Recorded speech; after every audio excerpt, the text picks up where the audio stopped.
All right, music fans, welcome back. Harmless Dave here, talking about real music in real time for a few real people out there just like you and just like me. It's the big interview with Dan Rather. No, it's not. It's just me. It's boring old me. It's not Dan Rather. Um, okay, so I'm going to talk about the band Queen and then the amount of money here and holy crap, Batman, right? So in no particular order. Speaking of holy crap, Batman, Ride Home Safsund, this is their album called Kaleidoscope. It's really hard to see because, I don't have professional lighting. So check out the CD. You can kind of see things better. If you like Chicago, like David Foster, like Chicago stuff, Toto, stuff with a lot of torque in it, right? This thing here, it just cooks. You want a horn section that will blow your speakers out? It's almost Earth, Wind, and Fire esque. All right. So these two guys, again, from Sweden, people don't know who they are. Lars is in a band called Lionville. I don't know the other gentleman at all. Ride Home, Rydholm. Just Google. It's fabulous. All right. It is fantastic. And you should go and listen to it. Also, another thing you should listen to, Modern Retro Radio, modernretroradio.com. They're playing holy crap Batman music all day long over there. Here's the report. Sony is in talks to acquire the entire Queen catalog for $1 billion. Is it worth that much? Well, they do this comparison here.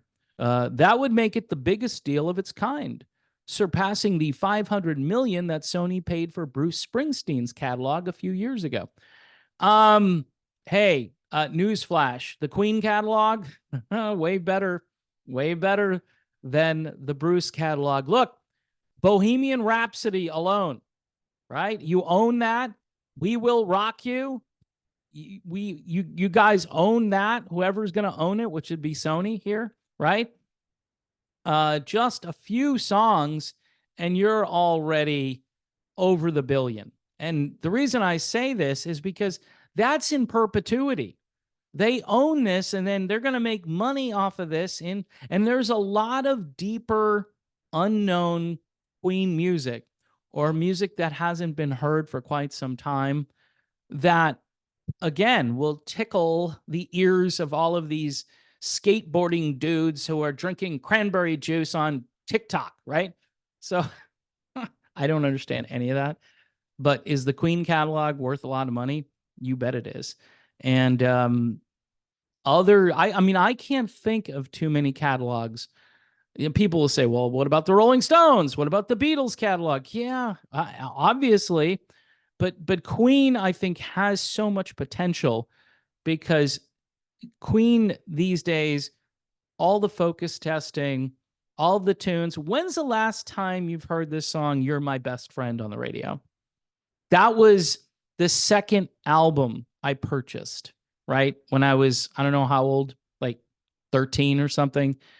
And I love that song. I used to just play it again. I had this whole album. Yeah, I'd play the rest of it, but You're My Best Friend, such a great pop song with this crazy Brian May guitar solo in there, which just perked right out. It just, these things, the way they made music in those days and the creativity and the originality, I don't know. They don't, it's just not happening. So these catalogs are going to be worth a lot of money going forward. According to the BBC, the deal is still being negotiated and may not end up resulting in a sale. But if it does go through, it would cover all of the band's songs, plus its logos, videos, merchandise, publishing, and more. So this is just the whole ball of wax. The publishing, Sony, they're gonna make some serious. I'm surprised that this hasn't happened sooner, honestly, with this kind of a catalog. And these guys are obviously willing to take the billion and run. I think $1 billion is okay. I think $1 billion could last a few generations into the future for everybody whose estate will inherit and all that fun stuff later on. The BBC notes that Queen is more popular than Bruce Springsteen worldwide. Really? Shocker, huh? Boasting 52 million monthly listeners on Spotify.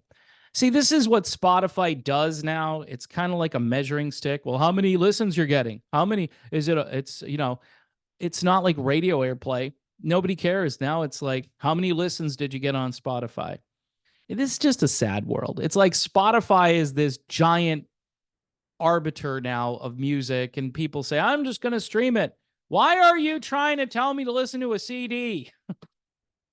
For crying out loud. I mean, I'm just going to make a playlist. All right, I get it. You're going to make a playlist. People tell me this all the time. I put it in my folder. I guess it's convenient, right? If you know how to work, technology, you can find your folder and then you could play what's in the folder, and you could be very creative. Like I could create this massive radio station. I think I made a couple of interesting playlists over on Spotify, but I get bored. I get bored with that. I want radio to start doing this again. I want to drive down the road and not have to pay a subscription to something and just tune the radio. Do you guys still have radios in your cars? Because I do. My car is a 2011. I was telling somebody the other day, they're like, you must be living well after that Eric Clapton video. Yeah. My 2011 Buick isn't in the shop right now. It's living large here, but I'm doing okay. I'm doing all right. I'm getting good grades. The future's so bright, you got to wear shades. I used to wear shades in videos, and I got crap for that. So anyway, the group's company, Queen Productions Limited, earned $52 million in 2022. Now, that's what they're thinking. So their company earned $52 million in 2022. They're going to pay $1 billion for this. In perpetuity, they will own this music. And guess what will happen? That 52 million number will grow, especially if they're marketing and they're selling commercials to like pharmaceutical companies. It'll be sad to hear "We Will Rock You" in a Viagra commercial. It just, I'm sorry. I didn't mean to say that. It'll just be sad. It'll be like, really? But guess what? It'll be unforgettable. Unforgivable. I'm in a weird mood. I've had too much coffee. It's just that this is the future, folks. All of the geezer songs are going to be in these commercials for geezer products, Depends. Are you depending on these Depends? Well, Queen, you're going to be hearing Queen in those songs for Depends.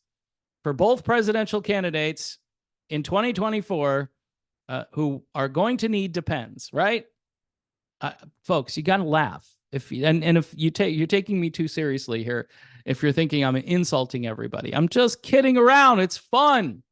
We're all going to get old, right? I refuse to get old, but everyone else is going to get old.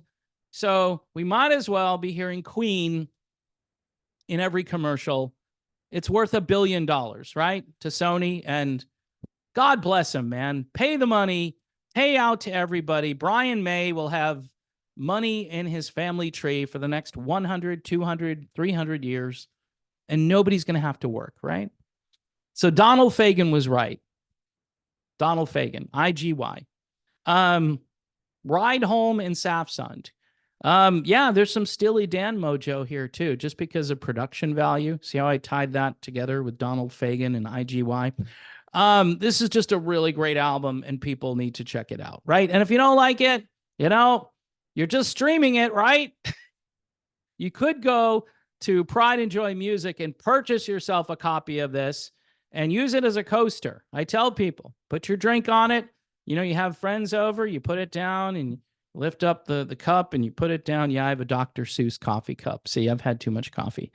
And, you lift up the cup and, oh, wow, what's Ride Home in Safsund? And then you can tell them. You can tell them what it is, and maybe they'll go put it in their folder. All right, folks, thanks for watching. God bless everyone. Pray for peace around the world and in your own heart. And I will talk to you soon.